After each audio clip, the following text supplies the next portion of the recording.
right, good morning and welcome to this special meeting of the Board of Public Works for Tuesday, August 4th, 2020. Good morning again, Fernando Campos, Executive Officer. Establishing roll call, we have Commissioner Good in in City Hall chambers here. I am joining him as well here. We are also joined by Commissioner Caloza, who is dialing in remotely from her office here at City Hall. We're also joined by Commissioner Villegas and Commissioner Davis that are both dialing in remotely from home. Commissioner Garcia is out today on vacation, and we are also joined today by our General Counsel, Mr. Ted Jordan, who's dialing in remotely. President Good, you do have a quorum at this time. Currently, we do not have any currently we do not have any speakers under general public comment. We do not have any commentary under the Neighborhood Council comments section. We do have one speaker lined up for item number 12. In addition to that, we did receive 6 Google form comments received through our website on item number 12 that has been distributed to all commissioners. They have been sent out via email as well. Thank you, Dr. Campos. So hearing no speaker cards for general comment or general public comment, let's go ahead and close those. Also, we'll close the Neighborhood Council commentary as well. I'm hearing that folks can't hear me. Commissioner Caloza, can you hear me? Commissioner Villegas, can you hear me? I can hear you, and just for the record, I'm in my office here at City Hall. Okay. Ted, can you hear me? Loud and clear. Okay. Okay, I may have been uncharacteristically demure in my voice. And I apologize to Commissioner Villegas. I did not see the background, so I just saw blank background, so I assumed that you were at home, so my apologies. Okay. All right, let's go to the first item of business. Item 1 is the approval of the minutes for the meeting of Friday, July 24. Is there a motion to approve these meeting minutes? So move. All right. I will second. President Pro Tem Davis has motioned, and I will second. And any objections, Commissioner Villegas? Objections, thank you. Commissioner Caloza? I'm here. Sorry, I just restarted. I could not hear anything. Oh, can you hear me now? I can hear you now. Okay. Now I can't see anybody. Oh. I'll figure it out, don't worry. I can hear you though. Okay. Any objections to approval of the minutes? No objections, thank you. Okay. Hearing no objections, those minutes have been approved and moved forthwith. All right. Any luck, Commissioner Caloza? No, I can't see any of you, but that's okay. I can hear you, so that I think we're okay. Okay. All right. Okay. Brings us to item number 2. This is a bid for the sidewalk repair program, package number 56 in Council Districts 1, 2, 5, 7, 8, 9, 10, 11, 12, and 14. Our representative today is Dr. Campos. Thank you, President Good. Fernando Campos, Executive Officer. Again, we will open up bids today for the sidewalk repair program, package number 56. The city has estimated this project to be at $1,046,684. Again, this is in Council Districts 1, 2, 5, 7, 8, 9, 10, 11, 12, and 14.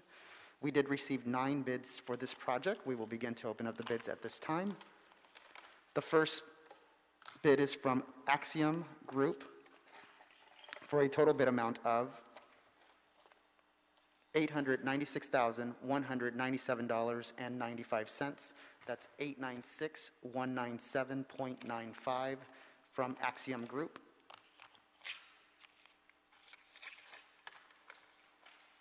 The second bid is from Alameda Construction Services Incorporated for a total bid amount of $1,130,084 even. That's $1,130,084 from Alameda Construction Services Inc. The third bid is from United Engineering and Construction Incorporated for a total bid amount of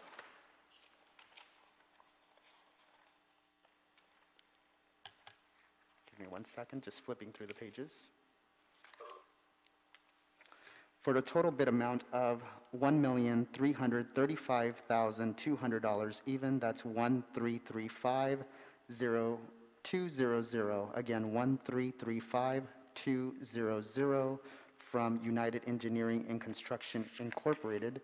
For the record, the total bid amount has been whited out with liquid whiteout and has been initialed, but again, that number is 1335200. It has been initialed by the contractor.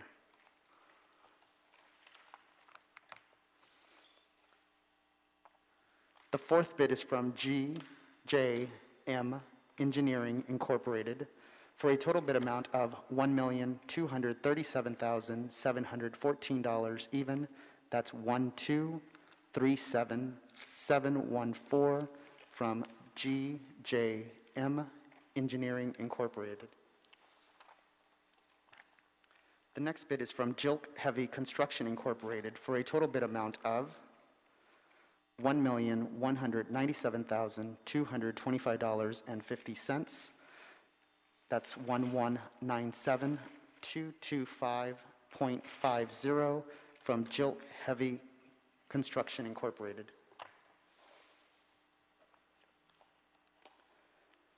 The next bid is from Griffith Company for a total bid amount of $1,371,360 even. That's 1371360 from Griffith Company.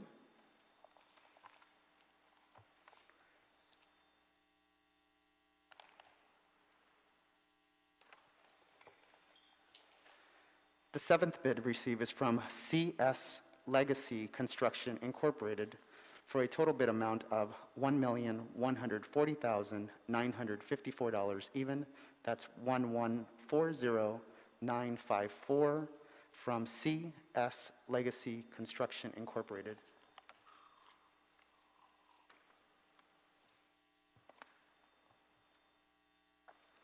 The eighth bid received is from Metro Builders and Engineers Group Limited for a total bid amount of $1,157,002 even. That's 1157002 from Metro Builders and Engineers Group Limited.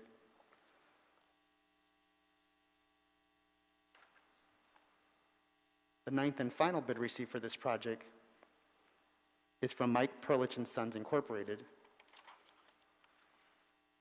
for a total bid amount of $1,459,160 even. That's 1459160 from Mike Perlich and Sons Incorporated. President Good, that concludes the bid openings for today's agenda.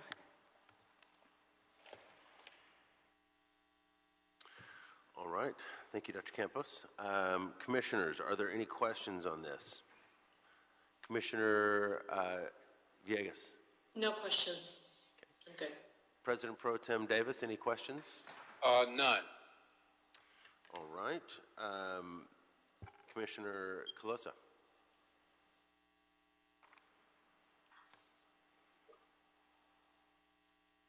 I think she was trying to get back on. Yeah, President Good, she is online, but we cannot hear her at this time.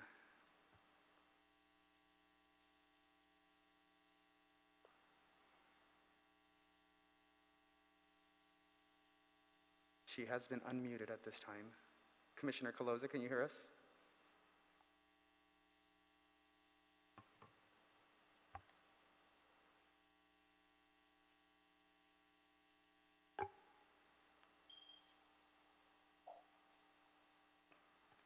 President Good, we have a couple of options here. We have three options. One, we can try to see if we can reconnect with Commissioner Colosa.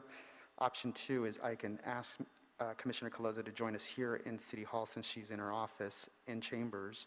Or three, we can move forward with the vote as is and we can mark her as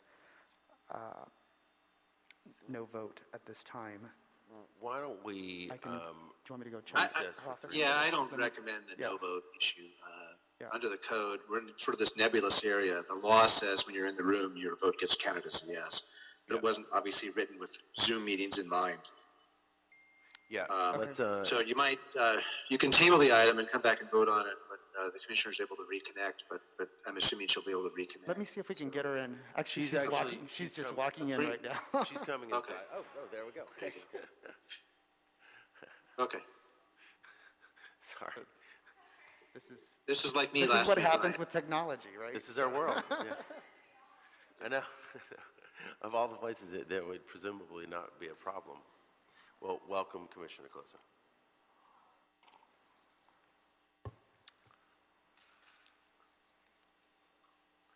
Everyone hang tight.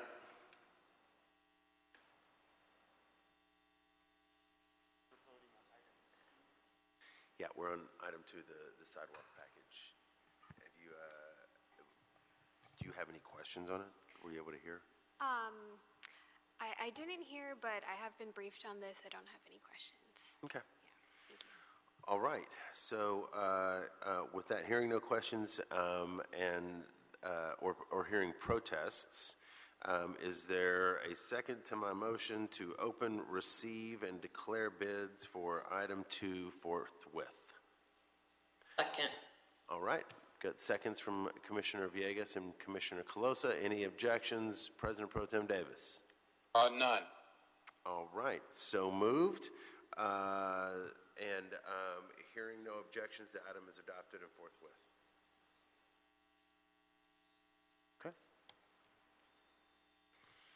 Okay. This takes us to items. We're going to do items 3 and 11 together. These are assessment hearing, or these are assessments, and so we're going to do it all together. These assessment hearings are scheduled to be heard at City Council on August 11, 2020, and are in Council Districts 2, 3, 4, 7, 8, 9, 13, and 14. Bromont Avenue and Brand Boulevard, number 1. Amigo Avenue and Sherman Way, number 1. Craner Avenue and Oxnard Street. Hill Street and 14th Street. Violet Street and Santa Fe Avenue. Rail to River Corridor.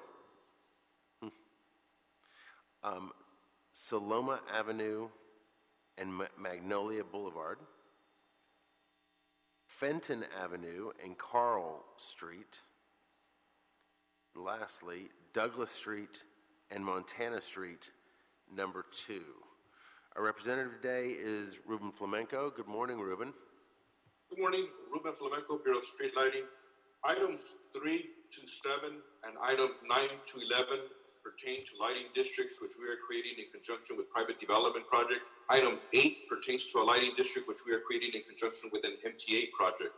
Ballots for items 3 to 11 were mailed on June 24th, 2020. Ballots for items 3 to 11 must be received by the City Clerk's office by next Tuesday, August 11th. We have not received any objections to date on items 3 to 11. We are requesting for the board to adopt and forward items 3 to 11 forthwith to City Council. Okay, thank you very much, Mr. Flamenco. Any questions or comments, colleagues? Commissioner Colosa? No comments, thank you. Okay. President Pro Tem Davis? None for me. Okay. And then Commissioner Villegas, any questions or objections? No questions, thank you. All right. Do I have a motion to adopt items 3 through 11 forthwith? Second. Okay. So Commissioner Colosa has motioned to move this forthwith. President Pro Tem Davis has seconded. Any objections, Commissioner Villegas? No objections, thank you. All right, seconded by President Pro Tem Davis, and hearing no objections, the item is adopted and sent forthwith. Okay, we're now at item 12. So this is for all council districts. This is a contract amendment, graffiti removal contracts. Recommending the board, subject to approval of the mayor. 1, approve subject to appropriation or transfer of funding.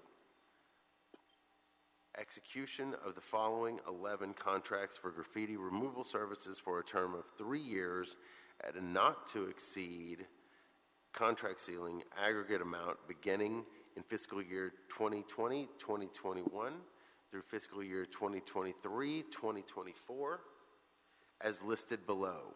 A, Central City Action Committee at a not to exceed amount of $3 million for graffiti removal services in Council Districts 1 and 13.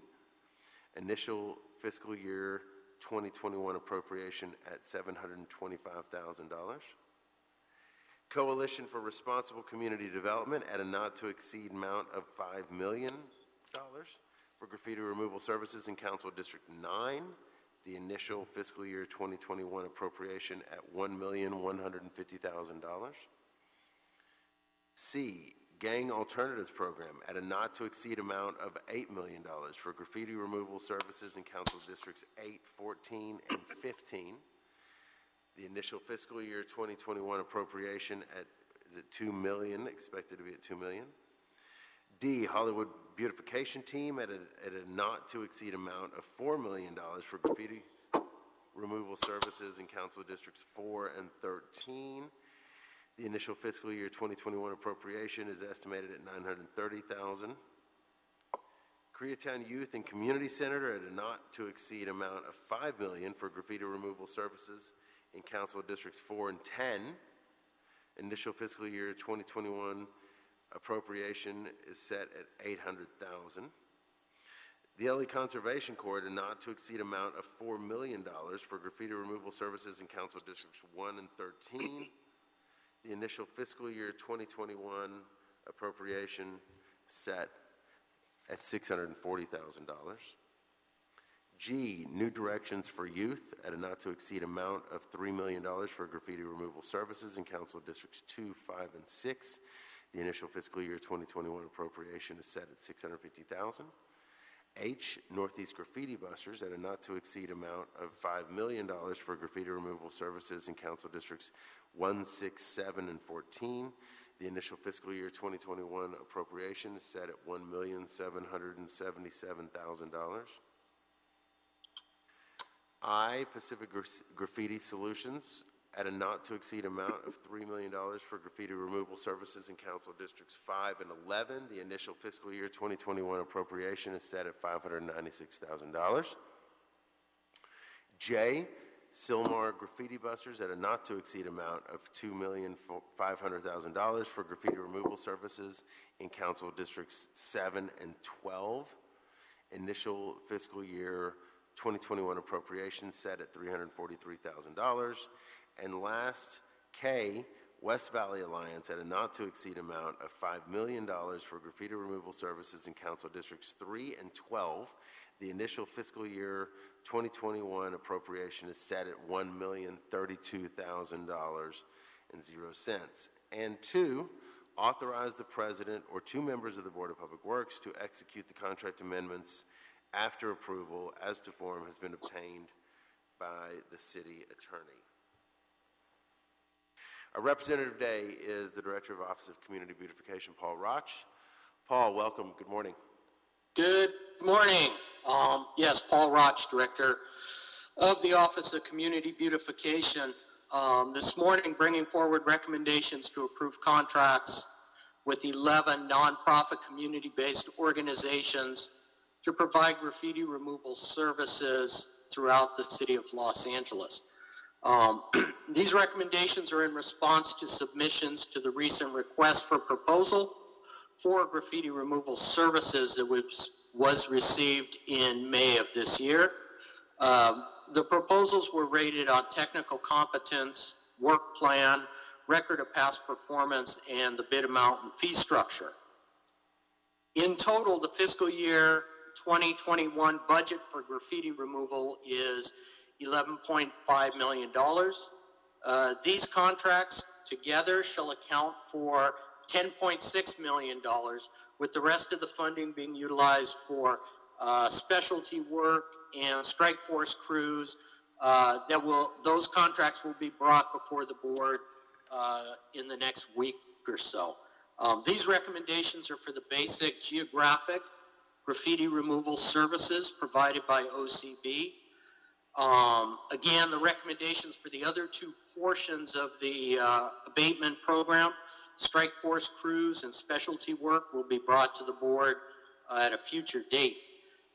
These contracts shall be for the period of July 2020 through June of 2023. And as President Good indicated, the amounts on the board report are for the aggregate ceiling limit to the contracts over that period of time. In most cases, we do not anticipate fully reaching that ceiling limit on the contract, but should that be the case, we would then come back to board to increase the ceiling amount. OCB is recommending that all current contractors be retained and continue to provide services in the same geographic areas that they have in the past. There were no additional bidders for this portion of the graffiti removal service. Over the past year, these contractors removed 27.9 million square feet of graffiti from almost 508,000 locations across the city of Los Angeles. They responded to 141,500 requests for service, completing 68% of those requests within 1 day of when it was reported, and 82% of the requests within 3 days. And this was accomplished in a year which saw the COVID-19 pandemic that has affected the court-mandated community service worker program, which is utilized by OCB contractors. Also during this time, we've seen a number of protests going on around the city that has demanded much work from the OCB staff and contractors as they have worked together to clean up the city. And when the protests and the vandalism happened in one part of the city, whether it was downtown or out on the west side, OCB contractors from all parts of the city came together to tackle those graffiti abatement problems that were happening in a particular part of the city, and together they were able to get it accomplished very quickly. So I just want to wrap up with a quick message that I received last week after OCB graffiti removal crews cleaned up the police administration building across from City Hall for about the 10th time in the past month. This time there was heavy tagging in the courtyard of the police administration building. And if anybody's familiar with that area, you know there are cases with badges of LAPD officers who have been killed in the line of duty, and they were all tagged over. So the following message was received from Assistant Chief Beatrice Grimala of LAPD. No adequate words to convey the deepest appreciation to you and your staff for today's incredible work. We're grateful, sincerely and appreciatively, Assistant Chief Beatrice Grimala. These contractors are out here working no matter whether the weather is a blazing hot day or very cold day. They provide important and much needed work to the city of Los Angeles. They do work in dangerous parts of the city. Graffiti removal has been deemed to be an essential service by the mayor, and OCB contractors didn't stop 1 day of service during the COVID-19 outbreak. Thank you for your attention to this item. OCB does respectfully request approval of these contracts before the board. Your microphone. And thank you, Commissioner Closa. Thanks, Paul. Dr. Campos, I believe we have a member of the public that would like to make comment on this item. Yes, we do. We currently have Dr. Tom Williams in the queue. We are also joined by two other callers. I'd like to offer the opportunity to provide commentary on item number 12 on today's agenda. All callers that are on the line that are calling in from the general public, the Board of Public Works is now considering item 12, graffiti abatement contracts. If you'd like to make any public commentary on this item, please press *9. Again, please press star 9 to provide any commentary on item number 12. We will begin with our first caller, Dr. Tom Williams. You'll be given 2 minutes to speak. All other callers that are on the line that like to speak on item 12, please press star 9 at this time. Okay. Hello, this is Dr. Tom Williams, LA 32 Neighborhood Council, and several others. But the basic element is we have a system of neighborhood councils throughout the city of Los Angeles. And again, continuing non-participation or non-coordination between Public Works and the neighborhood council done in the same building troubles me, and especially graffiti removal, because several of us in LA 32 Neighborhood Council used to go out and repaint the fire hydrants because might say it's not big enough to attract the attention of the more general graffiti removals.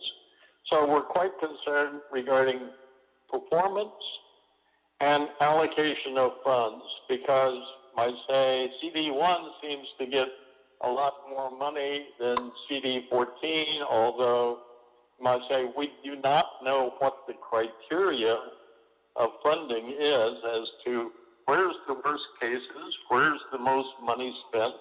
Is there any inventory of where graffiti has been removed and how often? So we're quite concerned regarding coordination between Public Works and the neighborhood council, as we were also regarding multi-item pickups and several others. So graffiti is a real problem in 90032, not as big as many other zip codes, but at least we would like to participate in where the graffiti needs to be removed, how often it is removed, and how good the contractors are doing based upon the communities and neighborhood council members and stakeholders. Thank you. Thank you, Dr. Williams. Next speaker. You said we have 2 more? We have 2 additional callers from a landline device. However, none of them raised their hand at this time. President Good, you are no other callers on the call for item number 12. Are folks on the line? Would you like me to open up those calls? Yeah. Sure, no problem. Caller ending in 279, caller ending in 279, your microphone has been unmuted. Can you please state your name and which item you'd like to speak on?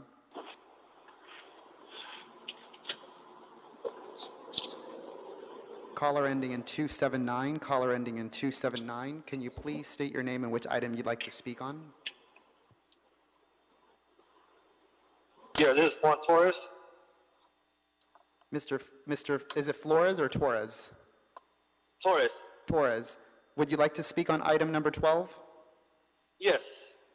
Go ahead, Mr. Flores. Great, Yes, Mr. Flores, you'll be given 2 minutes. This is Juan Torres with the Gang Alternative Program. We're just calling to say, we're one of the graffiti contractors, and, we've been working hard, even like Paul said, during this whole pandemic. We still have crews out there working on a daily basis, even though when weather reaches 100 degrees.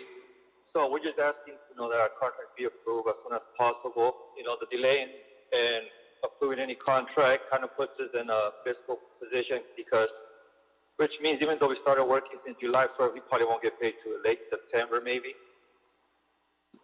So that's all pretty much I want to say that, we're out there still working diligently, and we try to do as best as we can, even though this whole pandemic's going on. Mr. Flores. And then there was one other caller? Yeah, we have 3 other callers now. 3 other callers, okay. Caller ending in 424, caller ending in 424, your microphone has been unmuted at this time. Caller ending in 424, can you please state your name and which item you'd like to speak on? Hi there. Yes, my name is Yvette Neal. I am also one of the contractors. I have the west side of Los Angeles, Pacific Graffiti Solutions. I just wanted to reiterate the importance of funding the contract as soon as possible, as we were working diligently, most of us, for over 20 years. And any delay in funding the contract is going to put a damper in our employees getting paid, the insurances, everything across the board. We've worked throughout the entire July, and instead of being able to invoice right now to get paid for July, we're having to wait just due to, the fiscal year starting over, which we won't be able to pay out everybody if the contracts are delayed. There are significant records. We take records every day on every location that graffiti is removed. All of that gets entered into the 311 system and can be given to anybody at any time upon request through the Board of Public Works. So there's many ways to find out what we do, how we do it, and when we do it. It's just a matter of asking. So again, there's a lot going into the graffiti removal. We take care of the city in a lot of different ways, and we appreciate all of everybody's help in getting this approved. As our constituents love us, the neighborhood appreciates us, and timely graffiti removal is an essence. And if the funding is not applied properly in a timely manner, then those things slow down because we're not able to send people out because there's no money. 2 minutes. Again, we just kindly ask that you approve these contracts today, and thank you for your time. Thank you. We'll move on to the next caller. Caller ending in 976. Caller ending in 976. Your microphone has been unmuted at this time. Can you please state your name and which item you'd like to speak on? Caller ending in 976. Yes, can you hear me? Yes. Can you please state your name and item? Yes. My name is George Casada. I'm with Northeast Graffiti Busters. We're also an applicant. I just want to thank the commissioners for your service. And also, I did want to mention the effort during the uprising of all the contractors that came together to remove the graffiti. I think it was an amazing thing. And I just want to applaud the efforts of Public Works for what they did to respond to that in such a fast and expedient manner. But I also wanted to mention what Mr. Torres and Yvette Neal mentioned, that if you could, whatever you can do to speed up the process for payment is important. Right now, I think we're looking at our employees not getting paid for maybe 45 days, and that's tough for employees. It's tough for us. We are looking into some loan programs, but if those loan programs don't work out for us, it just means our employees don't get paid for 45 days, and that's tough for anyone. So whatever you can do to speed up the process would be greatly appreciated. Thank you for your time. Thank you. And our last caller labeled as or titled as call-in user _1, call-in user _1. Your microphone has been unmuted. Can you please state your name and which item you'd like to speak on? Is that me? Yes, go ahead. Can you please Hello, state your name? is that my line? Yes, this is you. The Board of Public Works is now considering item number Right, 12. got it. The anonymous made me unsure. My name is Tom Weisbarth. I'm the president of Somar Graffiti Busters. We're also a very long-time contractor. And I support all of the comments that have been made previously, including, the better integration with the neighborhood councils. That information is available, as was already commented, and should be shared with the caller, or should be available through the system. On the other side, if our general liability insurance had expired July 1, we would have had to stop work for the city. So we paid for that, and our expenses go on. We were really expecting, to see this approved, and we would very much like to see it approved so that the money can start flowing. Appreciate all of your time on the board, and appreciate all the people at OCB that have worked very hard to try and make this happen. Thank you. Thank you, sir. And that was with Somar Graffiti Busters? That's correct. Thank you. President Good, that we have gone through all the callers that are that were not previously identified at this time. So we have substantial written comment as well. I'd actually,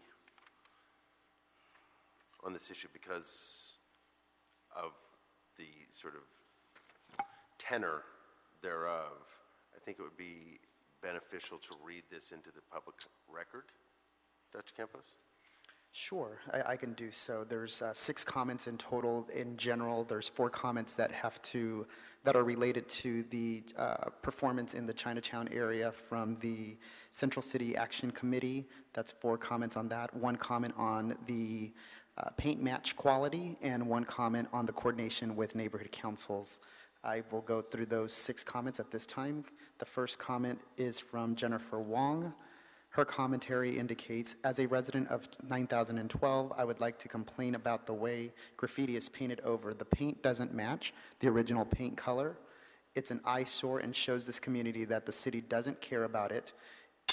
It's an afterthought and it's not respected. You wouldn't see this happen in Beverly Hills. The more the city shows it cares about us, the more its citizens will match that. Also, the fact that the agenda came out today shows that you doubt the power of marginalized communities to advocate for itself and use subterfuge, subterfuge.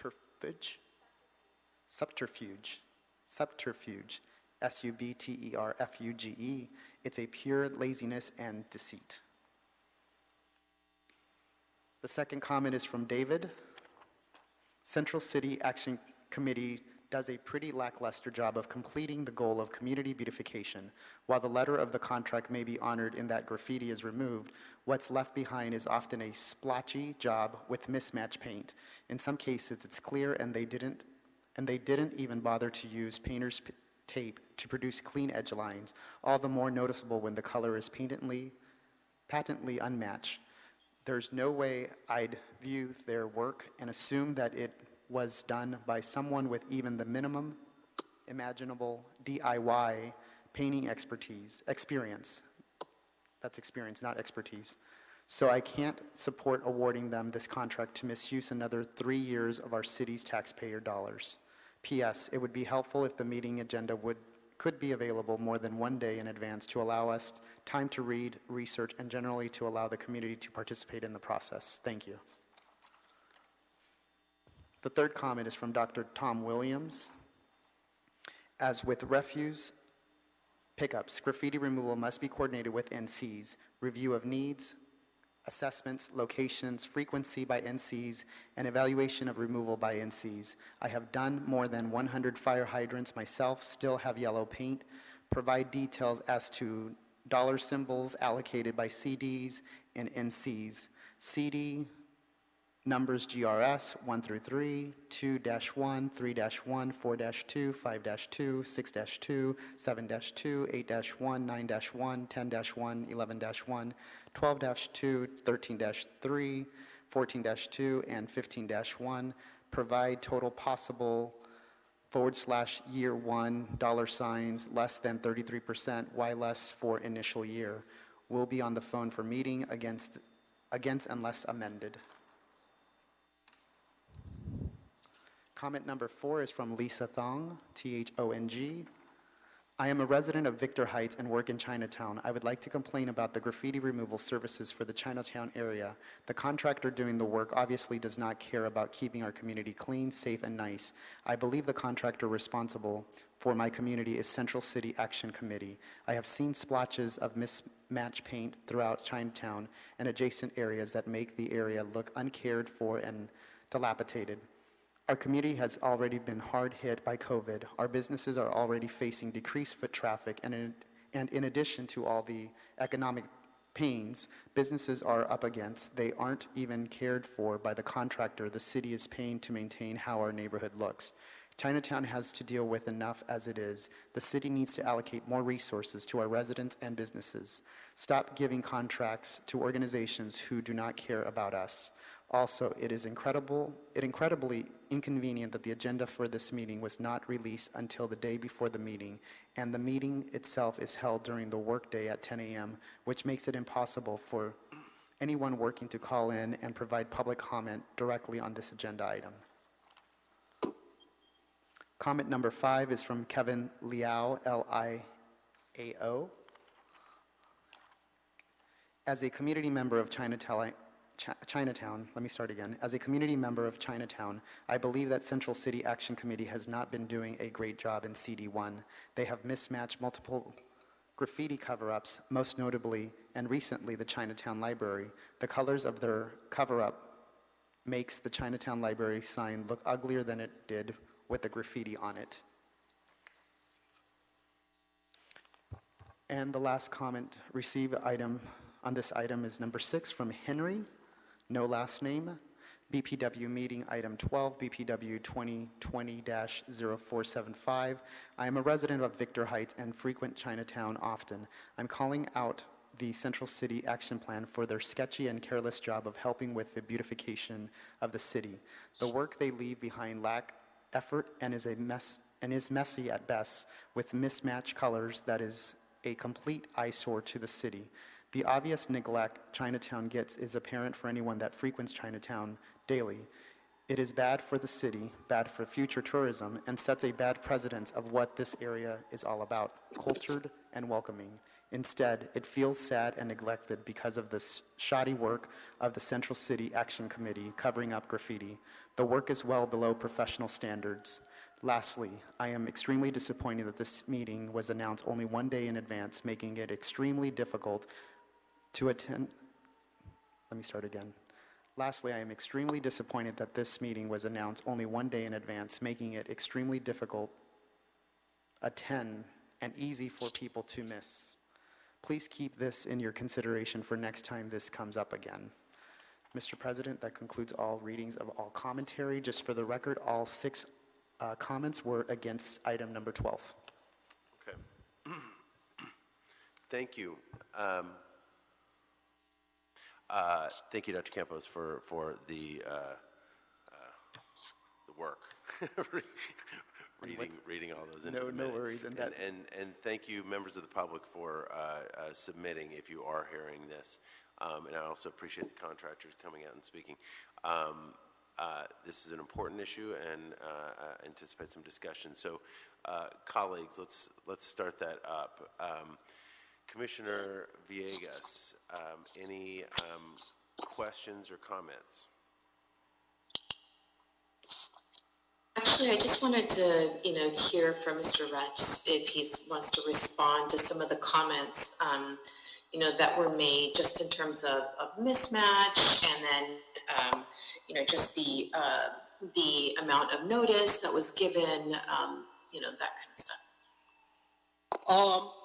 Yeah, very, very quickly. I mean, in general, excuse me, OCB does go out. We do random drive-bys of different areas. We have not noted a whole lot of mismatched paint. Chinatown is one of the areas that we look at. Really, there was only one specific given in those comments. That was on the Chinatown Library. That one has been presented to us. We did follow up with the contractor in the area, Central City Action Committee. They did not do that abatement. In general, we don't abate graffiti off city facilities unless under a special request. Libraries should be taken care of by Department of General Services. Nobody knows for sure, at least at this point, who put that blue on the white wall.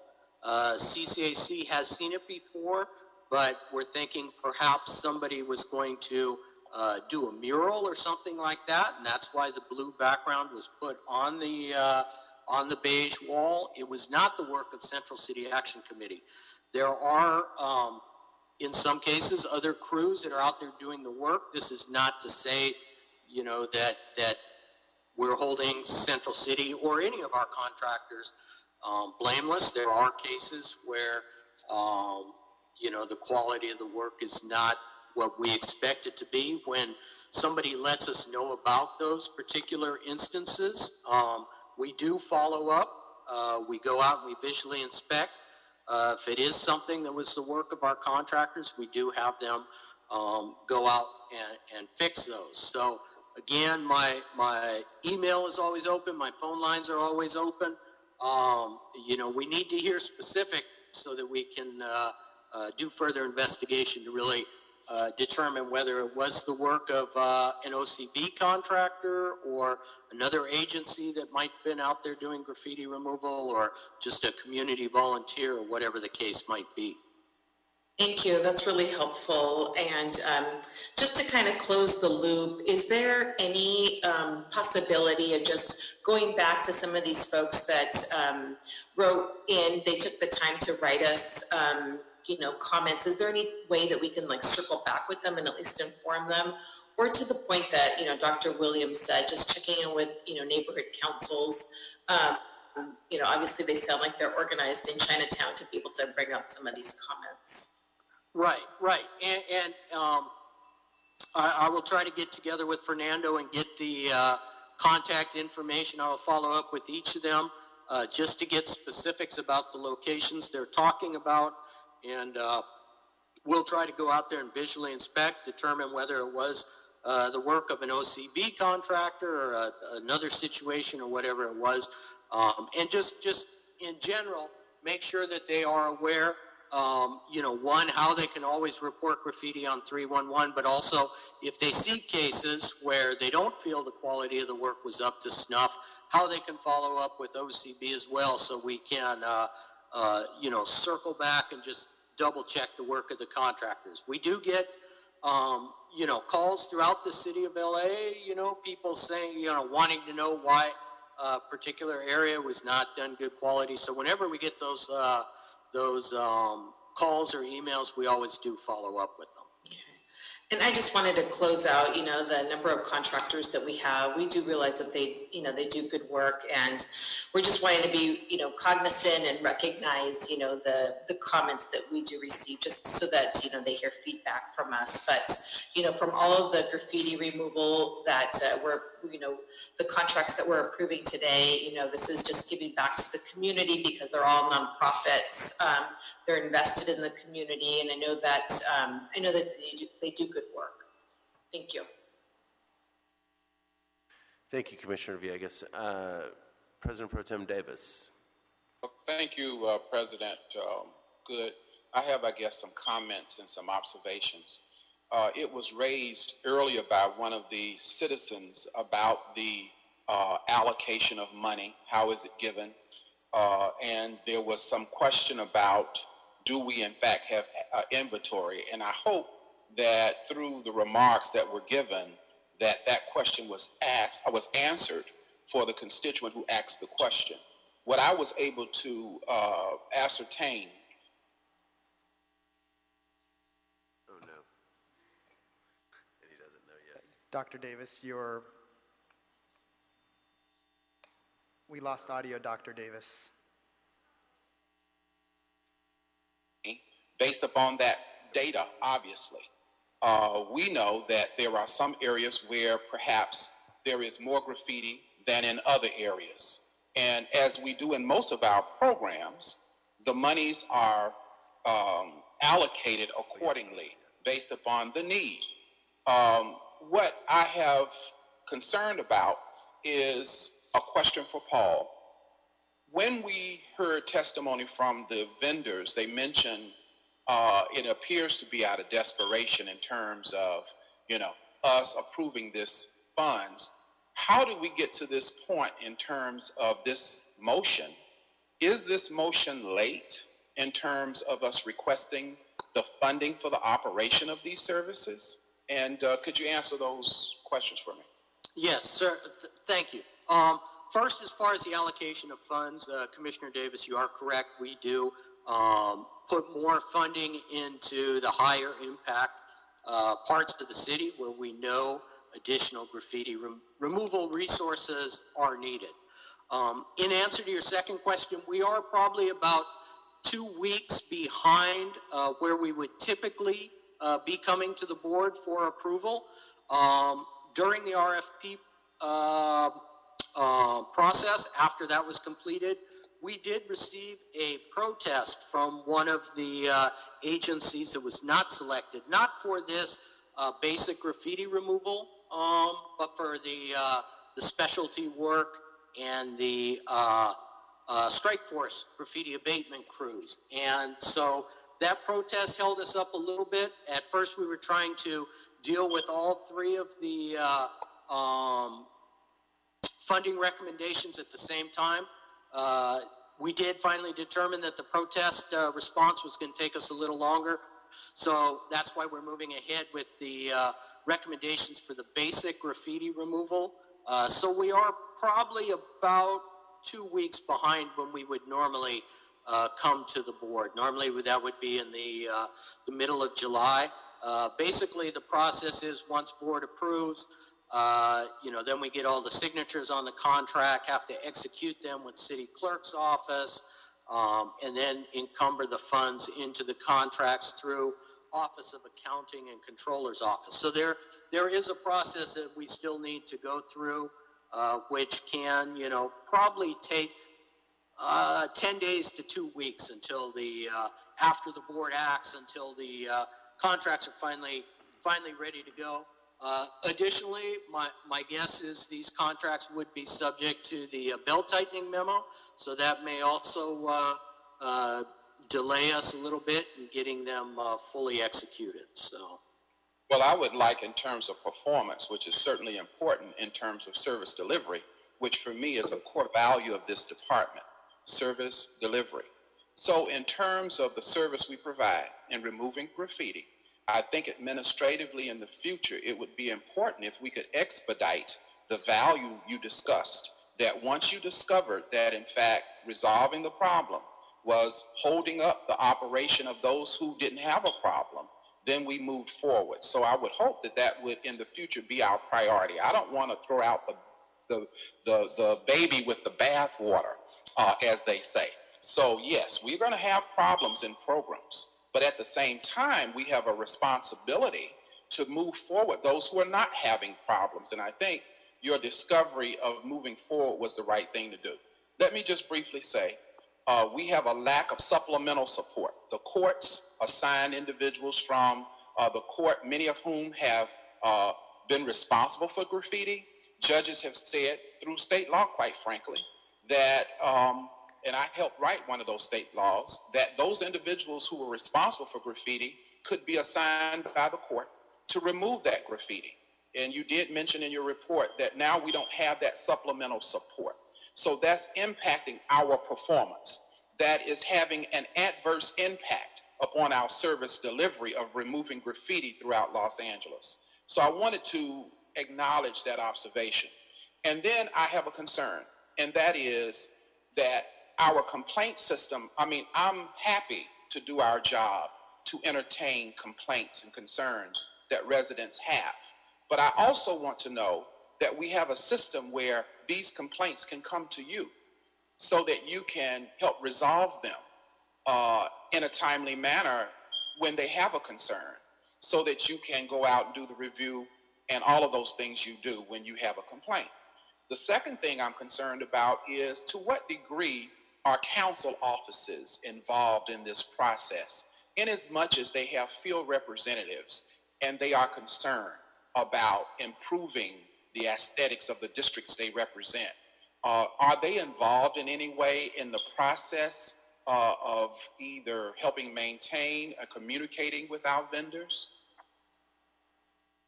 Yes, Commissioner Davis.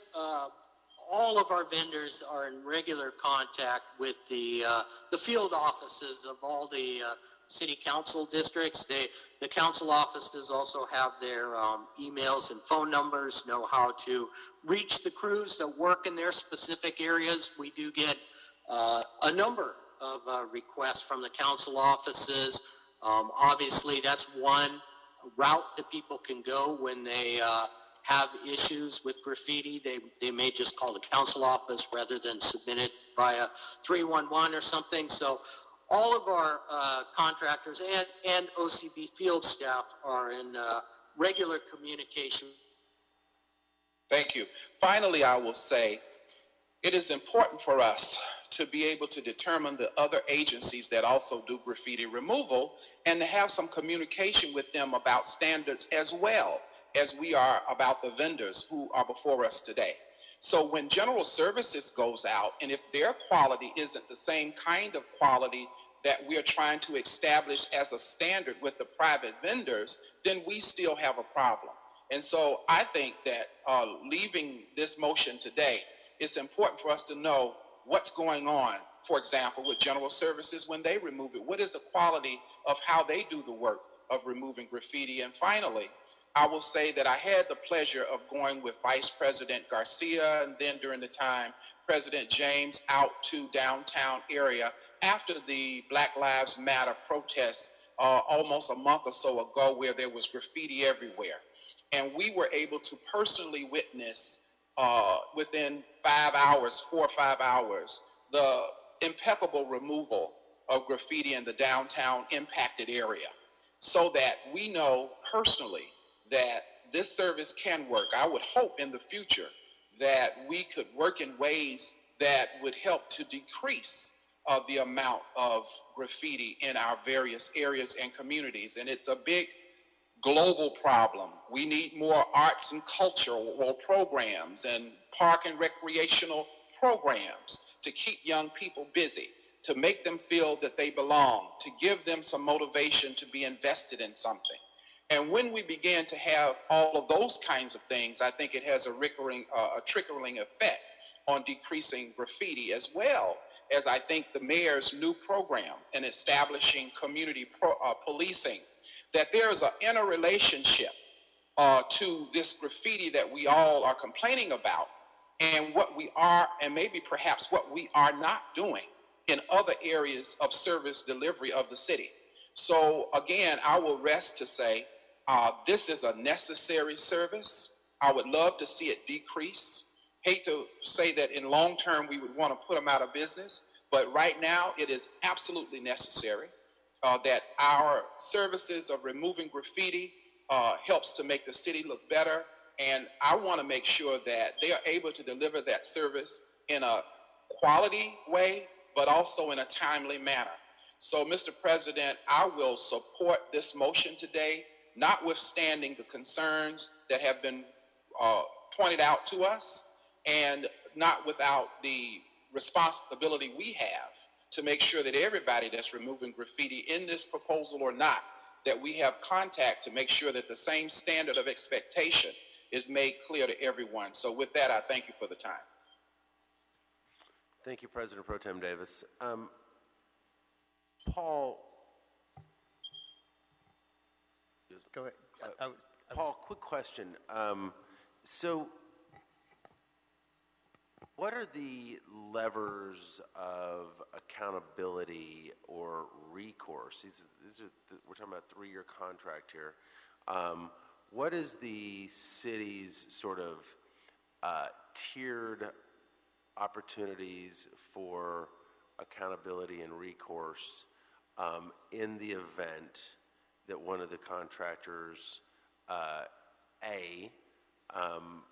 fails to perform on the contract and or B, then fails to remedy? I'd just love a bit of an understanding on what the tiers of that are, or the hierarchy, if you will, of accountability measures. President Good, I believe we may have lost Paul on the call. Well, we do have some. I think he's at City Hall. He is. But he is here at City Hall. Let's see if he redials in a few seconds. If I could, Fernando Campos, Executive Officer, Dr. Davis raised some really good points, and I wanted just to provide additional context to regarding how we work with our council offices and how we collaborate with them on a day-to-day basis regarding graffiti abatement. Just wanted to remind the board that during the budget consideration of fiscal year 2021, there was a shortage, if you will, of funds for graffiti abatement, and one of the things that we worked with council offices is to advocate for an increase in funding, and through that collaboration with the mayor's office, of course, with city council was able to add additional funds for graffiti abatement. If you recall the discussions during the budget deliberation process, the mayor's budget was automatically defaulted as approved on June 2nd. The city council did not take the item up for consideration until July 1st, and they made some amendments to that budget. And that amendment, one of the amendments to that budget was to increase graffiti abatement funding. So therefore, that also adds a little bit more time, if you will, another 2-3 weeks to the schedule. So there was a lot of factors that were playing into why we're coming before the board now in August. Again, I agree with Paul, 2 to 3 weeks delayed, but there was a lot of circumstances along COVID, the funding, the actual protest, the RFP process. So just wanted to add a little additional context to that, Dr. Davis. Been excellent question.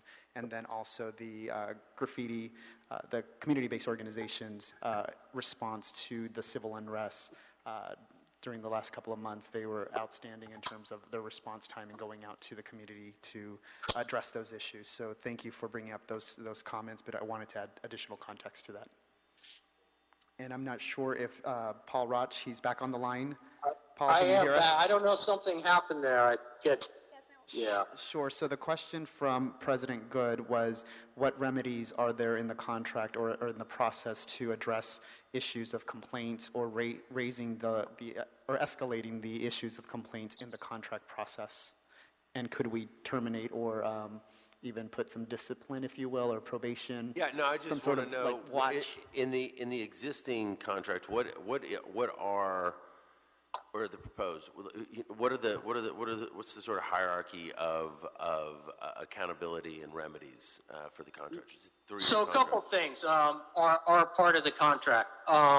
First, we do have, it's written into the contract that payments to the contractor can be withheld, or reduced by the city should the contractor fail to comply with the various provisions of the agreement, including quality control work. We do have the ability, and we have done so with some contractors in the past, of putting them on a probationary period if we're not satisfied with the work that's occurring. And then finally, the contract does allow either the city or the contractor to cancel the contract with 7 days notice. So should the city wish to not feel that a contractor is living up to their obligations, the contract can be canceled with 7 days notification. And how often has that happened? We have never canceled a contract in the middle of in the middle of a year. We have put contractors on probationary periods. We have on some occasions withheld payments. We've never canceled a contract at in the middle of a year. We have recommended in the past, when we go before board at a new fiscal year, not to renew a particular contract. And so in the proposed contract before us today, those steps, i.e. withholding of payment and or probationary periods, those are memorialized in the proposed contracts? Yeah, yes, we would always still have the ability to withhold payment should a contractor not be performing, to put a contractor on a probationary period. Okay, pivoting for a second, can you also address, and I think we talked about this briefly in the item a couple of weeks ago, what is the standard or what is the typical level of communication between the contractors and neighborhood councils? So, yeah, really the level of communication between the neighborhood councils and OCB is with OCB staff. We have gone out to all the different neighborhood councils over the past probably 2 years, given presentations on OCB services, made sure that people understand how to request services through 311. who their OCB point of contact is, should they wish to coordinate neighborhood cleanup projects, have concerns about any of the work being performed, and just let them know in general. As far as the contractors, some of them do try to get out to the various neighborhood council meetings when those are happening. It's a little more difficult for them because most of the neighborhood council meetings are occurring in the evening. Our contractors start their day pretty early in the morning. So that's why we try to make it more OCB staff that interacts with and goes out to the different neighborhood council meetings. Okay. Thank you. Thank you very much, Paul. Commissioner Closa. Thank you, President Good. I think before I give my comments and ask Mr. Roch some questions, I will just make a few general remarks. First, to the contractors and to our community-based organizations who took the time to call in today, thank you. We understand how important your work is. We know that the last few months have been extremely difficult and that you have or many of you have gone out to do the abatement after the protests and are continuing to work hard, and you bring a lot of value, and that's why so many people care about this program. Second, I also want to thank the folks who gave public commentary in a written form, and I don't want us to forget about that because we weren't able to hear their voices during today's meeting. I think we heard, 6 different testimonies that, Dr. Campos read out loud that need to be taken seriously. It's certainly something I take seriously as an Asian American, and also I don't want to generalize too much, but I rarely receive comment and feedback from the community. It actually takes a lot for I feel like the Asian American community to complain sometimes, and I put myself out there. I'm out at events, I'm doing outreach all the time so that people know where to go to and that I'm their person on the board. And I cannot tell you enough that this is the program that I get the most feedback from my community, and that's why I want to really dissect and understand more about the things that not only are we doing right, but the things that we could be doing better. Because I think that's clear here in both testimonies that there's, to Commissioner Davis's point, consistency that needs to be held across the board with every single organization that gets our contract. The quality as well is something that we need to hold to a certain standard for every single contractor. I think that the third piece that I really would love to see more of, and this is not just a recommendation, this is a request, and something that I will work with you, Mr. Roch, directly on, is the community outreach piece. Clearly, we're missing the mark here on something if we're getting 2 competing types of feedback. And it doesn't mean that they both can't mutually be true. And I want to just reiterate that enough because I don't want the contractors who are doing a fantastic job to take my comments in any negative way, but I think there's clearly something here that we're missing the mark on in terms of making sure all communities are at the table and that they fully understand the services and the quality that they are owed with their taxpayer dollars.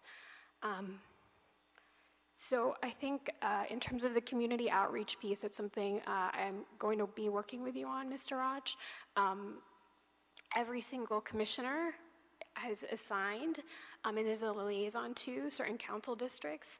I would definitely love to see targeted outreach to specific communities who we are actively hearing from, because I would like to remind the board that this is not the first time we're hearing from Chinatown. This, I think, is the 3rd time, at least from when I've been here. And so these are not new problems. These are old problems that it looks like we failed to address the first time and the second time. let me see here, just check my notes. The third item too that I want to make sure is addressed is we heard some testimony from the contractors around payment. And to Commissioner Davis's point as well, we take that very seriously. We don't want to hurt our nonprofit partners. We want to make sure that they are successful. And I think, the ways in which Dr. Campos and Mr. Roch, you let us know what it is we need to be moving along. If this is an accounting issue, if this is something in the approval with the CAO or the mayor's office that we can really help expedite, I would be happy to help. I'm sure President Good would be happy to help, but that is something that I want the contractors on the line to know that we hear you, and that we're going to look at this issue, and that we appreciate you calling in. Another item that I wanted to also comment on is, let me see here, is the seriousness of this contract. This contract, and tell me, Paul, when was the last time this actually came before a board when we reissued a new set of contracts? Well, a new contract, the last time was in 2013. Okay. It got extended a few years longer than we typically would have had liked, primarily because of the issue with prevailing wage that we encountered a couple of years ago. But we have come before the board on a yearly basis to extend those contract amendments. But the last time we actually went out to RFP and did a new contract was in 2013. Okay. Thank you, Paul. Or thank you, Mr. Roch. So you see, colleagues, this contract, the last time it came before the board was 7 years ago. Currently, this is a 3-year contract. But given the track record in past years, this is really looking more like a 5 to 6 year contract. And so I want us to take this very seriously, because I think this is one of the programs that the community, that directly impact people's quality of life. These are the people that they see outside their houses, painting or graffiti, doing cleanups. And I take this contract as seriously as I would, $500 million bridge. And because to me, this is one that's truly embedded in our community. And I also wanted to point out that this is also the legacy contract, if you will, of our administration, of the Garcetti administration. This is the last time that we're going to see this come before us during the mayor's term. And so, one of my goals, having, been working with Mr. Roch and his team on this, is really to strengthen it, to really set this program up for success, to make sure our community is happy, to make sure our contractors are happy, and to make sure that our neighborhoods are clean and beautiful. So I think those are the 3 things that we're constantly having to balance. And so I think with that, my proposal today, colleagues, would actually to hold this over for 1 week, to take a deeper dive, to allow the community more time to look at this and give us feedback so that we understand how to make this program better.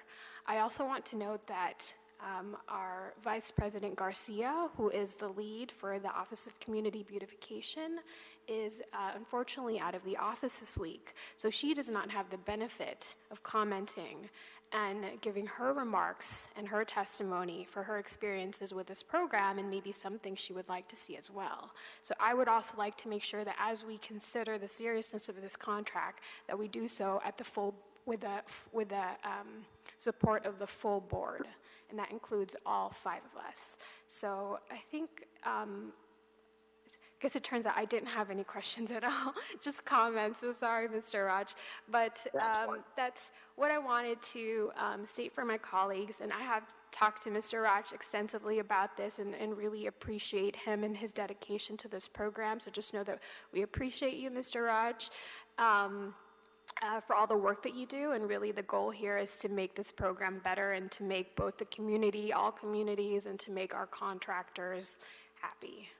So I think, my proposal today would be to hold this over for 1 week. So that would be until Dr. Campos. That would be Tuesday, August 11th. Tuesday, August Mr. President, Yes, Commissioner Davis. okay, I have a operational and performance concern. I think that we have a responsibility to make sure that those programs that don't have a problem don't get held up. If there is a problem with one agency, then however we can pull that agency out and hold them back for a week, fine. We have a city where we have graffiti all over the place. And I'm not thinking that it's important to hold all of that up for one community that we do need to resolve their problem. But I think if we can pull that one out and hold it for a week, since it is the concern, and then move forward with the others. I've heard from vendors today talking about the rippling effect of our delay. Mr. Roch already has testified that he already, maybe inadvertently so, delayed it 2 weeks to start with. So again, I strongly believe it is our responsibility to look at this for what it is. It's a system of graffiti removal that has a part of the system that has a problem. So if we're going to take some delayed action today, I strongly urge that we deal with the problem and pull it aside and delay the problem. And on the other hand, move forward so that not only can our areas be expeditiously removed of graffiti and we deliver the service, but that also the other rippling business effects in terms of insurance and other things that are impacting the other whole vendors within the city of Los Angeles is not further and more adversely impacted. So, thank you, President Pro Tem Davis. I certainly share the colleagues and ladies and gentlemen, the sentiment that this work is utterly crucial. I have heard many times from many constituents and stakeholders that this is one of the most popular programs in the city for constituents, and Director Roch is to be congratulated for that, as are the contractors who've been on here. And I am very, very sensitive to the concerns of delay. That is legitimate, and they are meaningful concerns. That being said, I am also prepared to second Commissioner Colosa's motion for a one-week continuance only, based on what I believe to be the need for a contract, for a program-wide review to make sure that these contracts do have very locked in and adequate recourse and accountability measures for the city, precisely because of the import of these contracts. We're talking about a 10 million plus set of contracts that have huge and expansive implications for the city, that will, based on precedent, likely at least there will be an effort to extend based on those contracts. And I think it's very important that level of accountability be memorialized in these contracts and thought through critically.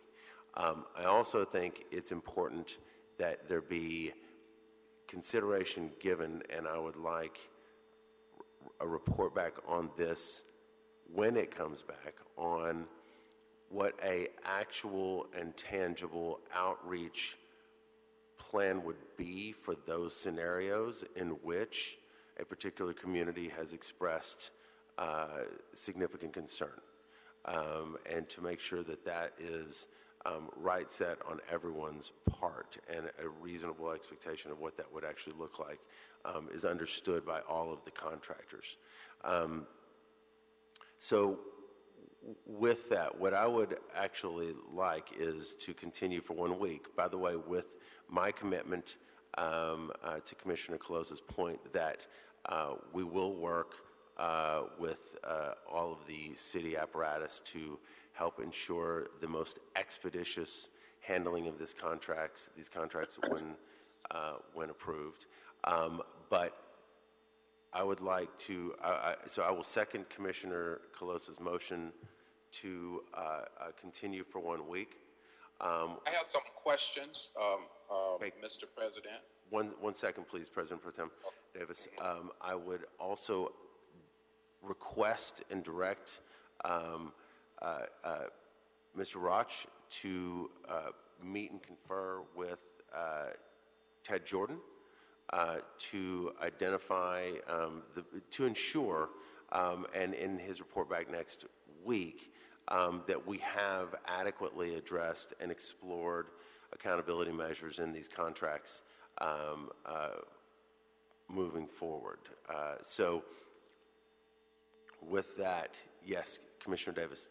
Yeah, I have a question on the motion, and that is, in this motion, you did not address my concern of the issue that vendors testified before us today, that this adverse decision to delay will cause them problems with insurance. So, in as much as we did not address that, I would like to know if we could have a friendly amendment that we will provide some technical assistance to vendors who've expressed that a further delay will have some negative impact upon their insurance and operating issues of the service that they're providing for us. Okay. Can you, well, I'd actually like to hear from Mr. Jordan on that. What do you see as possible and plausible on that front? Well, thank you. There's been a lot of talk about the contract. There isn't a contract. There are 11 contracts. Unless I'm mistaken, the public comments that were expressing concerns about performance all related to a single contract. I think the point that Commissioner Davis was making was that other contractors who came and spoke are expressing some concerns about the timing, and I don't believe there were any negative comments about the other 10 contractors. I could be wrong. So one option for the board would be to approve and move forward with those 10 contracts for which there were no adverse comments made, and hold the last contract back. However, if we are to make any adjustments in the contract, we really would do that sort of across the board for all the contracts. I can tell you that I have gone through the contract that's attached before the board report and concur with Paul's assessment that there are a number of different measures in the contracts already, including the express authority for the city to withhold payments from the contractor should they not be meeting their performance obligations. And the contracts provide for the contractors to be placed on a corrective action plan. And there's bi-weekly monitoring. I'm not sure, if we've been always doing the monitoring reports, but certainly for a contractor who we may be having some issues with, I'm not even sure if we are, but we may be, we can certainly focus on the monitoring. It seems to me that at least in some of the instances, the work that is being complained of is not work that our contractor did, but it work maybe that good-hearted community members did to try to abate graffiti, albeit not up to the standard that our contractor would do. The bottom line is, I think one thing you could do is move forward with the other 10 contracts and hold the 11th one back, take that deeper dive. Another option would be to at least attempt to start the process of getting the mayor's office approval, because no matter what the board does today, you're still going to need to get approval through the mayor's office on the cost containment procedure that they have. And that itself can often take a little bit of time. So if you want to hold these back, either one contract or all 11, but meanwhile start expediting the process to get the mayor's office concurrence, we can do that, and then the board will be able to take up either the one contract or all 11 next week. But in the meantime, you've at least started the process to get the mayor's office to concur in this. Mr. President, I'd like to have your reconsideration in as much as the other 10 contractors have not before us had complaints to the degree of the performance, specifically as it relates to performance in Chinatown, which we've heard before in other meetings. Having said that, it will allow us to be responsible in looking at the graffiti removal system, and that includes the area of underperformance in Chinatown, and separate that one out. So I would like to ask your reconsideration of that option as a board. Thank you, Dr. Davis. Dr. Campos, can you just share with us your understanding of what we'd be looking at process-wise, what the impacts would be of a week continuance? In general, Fernando Campos, Executive Officer, 1 week delay would not have a significant impact. I agree with Dr. Davis that we can, and Mr. Jordan, in regards to getting the approvals from the mayor's office. We can definitely start advocating and reaching out to the mayor's office on obtaining or at least starting the process of the review of the contracts. We can work with our CAO counterparts as well to start the evaluation of those contracts. Typically, the CAO's office may take anywhere from 2 weeks as much as 45 days to review this contract. We can start working with them now, informally, if you will, to start looking at the contracts now so that when the mayor's office does submit their request for approval or disapproval, whatever it may be, the CAO would be 1 week in advance, already working into this contract assessment at their level. My understanding is that the mayor's office will not approve contract before this board takes action. We did attempt in various other times with the Bureau of Engineering. We requested blanket approvals, we requested pre-approvals, and it's very, very difficult to get that approval from the mayor's office. My understanding is that their policy or their practice has been have the board take action on the item first, and then the mayor's office would consider either concurring or not concurring with the recommendations from the board. Having said that, 1 week, I don't believe it'll have a major impact in terms of operations, in terms of payments, because nonetheless, either way, whether this board takes action today or not take action until 1 week from now, it still will require that review from the mayor's office based on Executive Directive number 3, based on the cost containment memo, and also the CAO review. If we can get those processes going in tangent and concurrent, then when we come back, or when this board comes back a week from now, then we would have ideally been 1 week in assessment period, if you will. And then once this board takes action, then we would try to expedite that approval from the mayor's office as quickly as possible. Commissioner Colessa. Thank you, President Good. And I just want to also reiterate to Commissioner Davis that I did speak to Mr. Raj yesterday. I did speak to Dr. Campos. I made my motion today not taking this lightly in terms of any service delay or the payment delay. One of the things that I wanted to be assured of before I even thought of doing a continuance for 1 week is that this would not have a serious impact on, one, the service and on the payment. And I think on, both ends, that's something that we are committed to making sure that our contractors, especially given the concern raised today, which was also part of my commentary, that we make sure that we really understand where the delay is coming from. And I don't know if it's necessarily coming from the 1 week continuance of today's item, or if there's something else happening here in terms of the approval from as a result of the cost containment memo that's causing that delay. And so I just wanted to make that point, and for you to know that I take it really seriously in terms of the motion that I put forth today, because I know how serious it is. I do think, though, that even though we only heard from specifically one contractor today, we also did hear from Dr. Williams, who did talk about the work that he didn't specifically name his contractor, but it was more than just one. And then I think a third point is that the 1 week continuance would allow us to hear from others. it would allow us to see if there's other areas where we can improve the contract that we're not thinking of right now. And again, we also don't have the benefit of Vice President Garcia, who works on this really closely in terms of understanding some of the things that we can do better on that end. And so I did just want to respond to that and let you know that I do take this really seriously, and I wouldn't propose this if I thought that it would have a severe negative impact on the service and on the payment of the contractors. Okay, I was just, Mr. President, if I may, I was concerned about none of the vendors having to close because they have an insurance problem or something because we have delayed it for this week. Now, I thought I heard the vendors say that. If Paul can jump in, if maybe perhaps I've miscalculated the impact. If 1 week won't make a difference, no problem.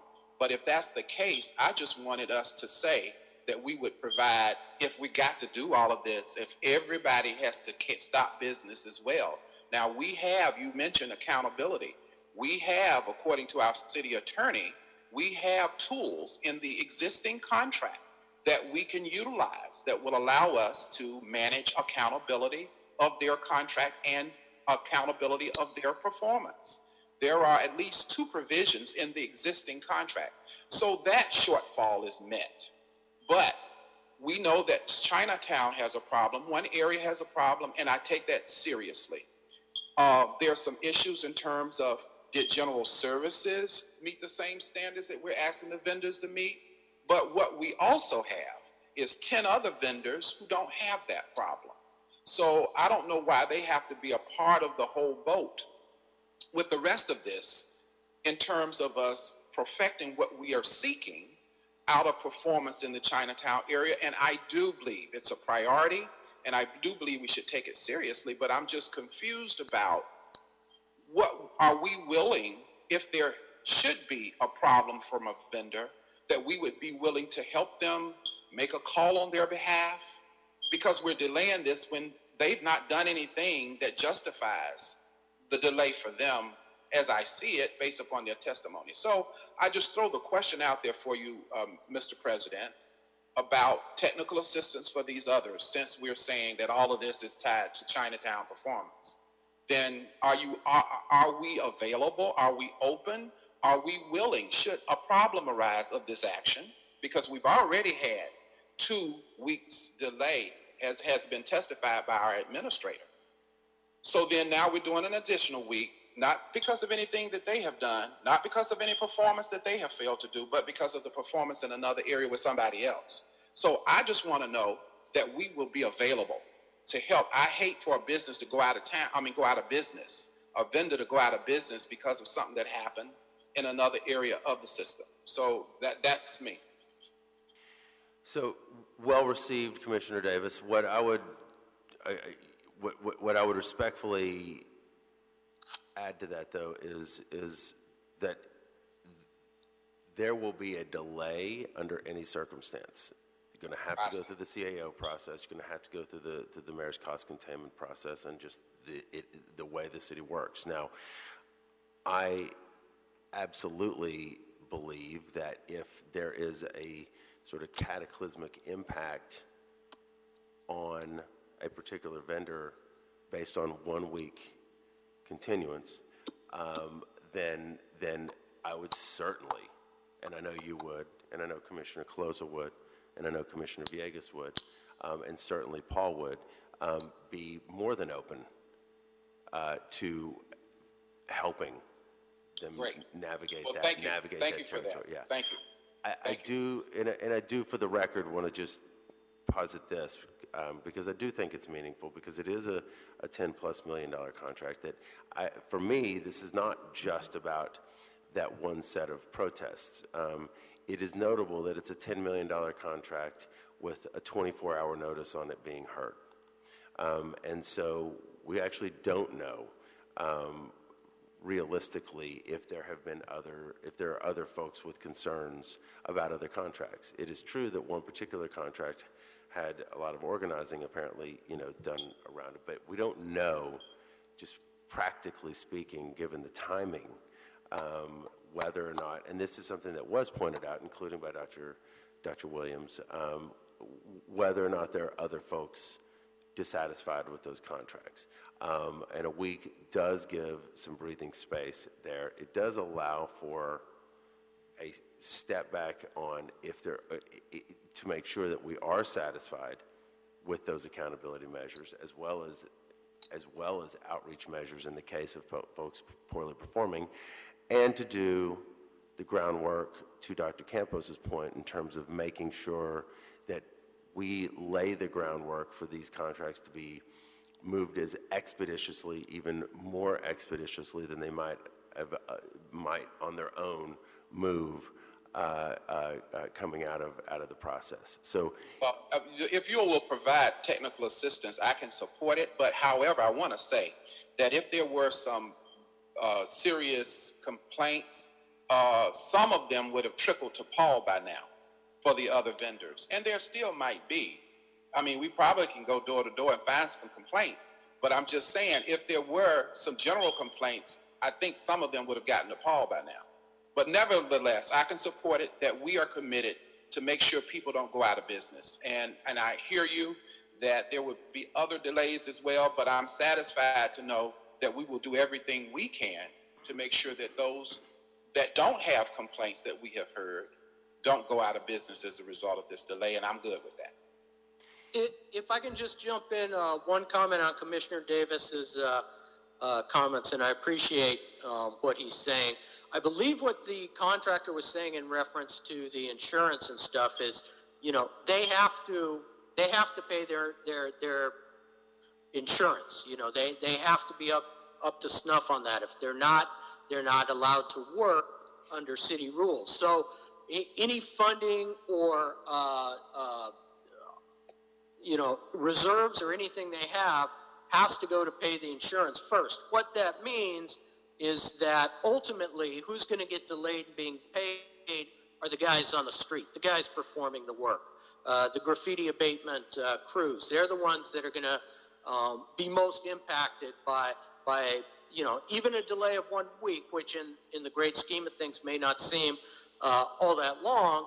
You know, for somebody who is not making a whole lot of money doing graffiti abatement, not being paid. I think somebody mentioned going 45 days without being paid. That can have an impact, and I think we do need to at least be considerate of that and realize that ultimately it's most likely the guys on the street, the payroll, that's going to be delayed. Commissioner Villegas, any comments or questions? Thank you. I think we have a lot of discussion just on the table, and I think we should try and see if we can come to a resolution or a motion that we can vote on whether it is that we're going to delay for a week. And this item's already been delayed just for internal reasons for the last 2 to 3 weeks.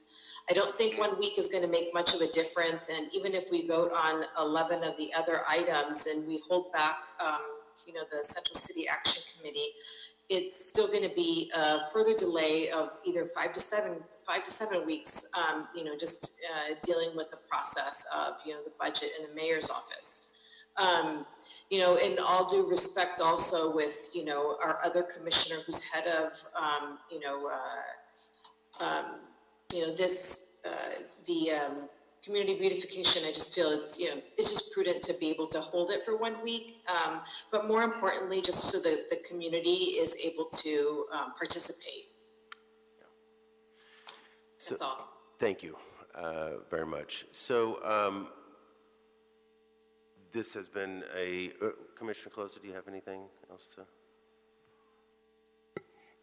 I don't think I have much more to add. I just, appreciate my colleagues, and I definitely hear you loud and clear, Dr. Davis, about your concerns, and that's something that, if we decide to move forward today with this 1 week continuance that I know we're all going to keep a close eye on, our intent is not to hurt our contractors. Again, this is really the last chance for us to make any improvements to this contract. And then again, that's program-wide. This is our last chance. Otherwise, we're going to be stuck with a contract that we pass forthwith. And, I'm personally not ready to move forward with that for a number of reasons. I know that there was talk and mention of language about accountability and, payment, but I personally need more time to look at it, because even for our board, we didn't get to see this until 24 hours ago. So that is a lot to digest and to review and analyze in a 24-hour period that I would personally like more time with, so that we can actually, look back at this time in this administration and say that we left this program in the best place possible. Thank you, Commissioner Coloso. So with that, I want to stress and reiterate again to the contractors and to everybody that, frankly, independent of this debate, it behooves us, it is in fact absolutely critical that we do everything we can to lay the groundwork for the most expeditious treatment of these contracts, and even to Mr. Jordan's point, doing preemptory work to ready that, because contracts will move forward. By the way, if there was an insurance issue, which your point is exceedingly well taken, Dr. Davis, the fact that these contracts are being deliberated on would likely be significant evidence and documentation for that contractor to use in dealing with that insurance company. That's speculative. That's to me just talking, but I think that that's important. Because your point is very well taken, Dr. Davis. We got to move these forward. We do not want to penalize contractors. I do recognize both Commissioner Coloso's and Commissioner Villegas' points that this is a very big contract. This is a very meaningful contract that is going to lock in one of the most important programs in the city for 3 years with 12 different contractors, and all of the deliberation has been over the course of 24 hours. And in light of that, if there's any reticence, I think it's important that we at least take that into account in a substantive way. So we have a motion on the table to continue this for 1 week. I have seconded that motion with a request and direction still that Director Roch and Mr. Jordan convene to ensure that all I's and T's are dotted in terms of accountability measures and outreach obligations in light of complaints, et cetera. It may be that Mr. Jordan comes back from that and says, you know what, this is as Loctite as you can get, in which case we will know that, and the community will know that, and that will be meaningful as well. But that would be my direction over the course of the next week. So with that, colleagues, any objections to moving or to continue to Commissioner Coloso? We have a motion on the floor. Continue for 1 week with that direction. Second that. Okay, thank you. President Pro Tem Davis, objections or questions? Given that we will provide any technical assistance in case any vendor has a problem, and our commitment to that, I will support the board's motion on this, knowing that it won't do any harm to our other vendors. Yes, sir. Got it. Okay. Anything to add, Commissioner Coloso? All right. With that, we will continue this item until to next Tuesday, August 11th. Thank you, colleagues. Thank you for all of the callers on sort of both sides of this issue, for lack of a better way to put it. Thank you, Paul, and thank you, Mr. Jordan, very much. Mr. Roch and Mr. Jordan. Okay. All right. That brings us to our final item today, which is council item number 13, Council Districts 4, 5, and 14. Specification submitted for board adoption and authorization to advertise for the invitation of bids. CD4, CD5, CD14, street lighting conduit only project, Unit 10, high voltage conversion FY or for fiscal year 2021. Work order number L2049452. Estimated value $1,680,000. The bid receipt date would be September 15th, 2020. There's no representative since this is an administrative item. I will motion to move this forthwith. Do I have a second? Seconded by Commissioner Cloza and by Commissioner Villegas. Any objections or questions or comments? Commissioner Davis? None for me. Okay. Hearing no objections, this item is moved forward forthwith. All right, Dr. Campos, does this clear the desk? Yes, it does. Okay. Thank you, ladies and gentlemen. Thank you for joining in, for those still out there, and this meeting is hereby adjourned.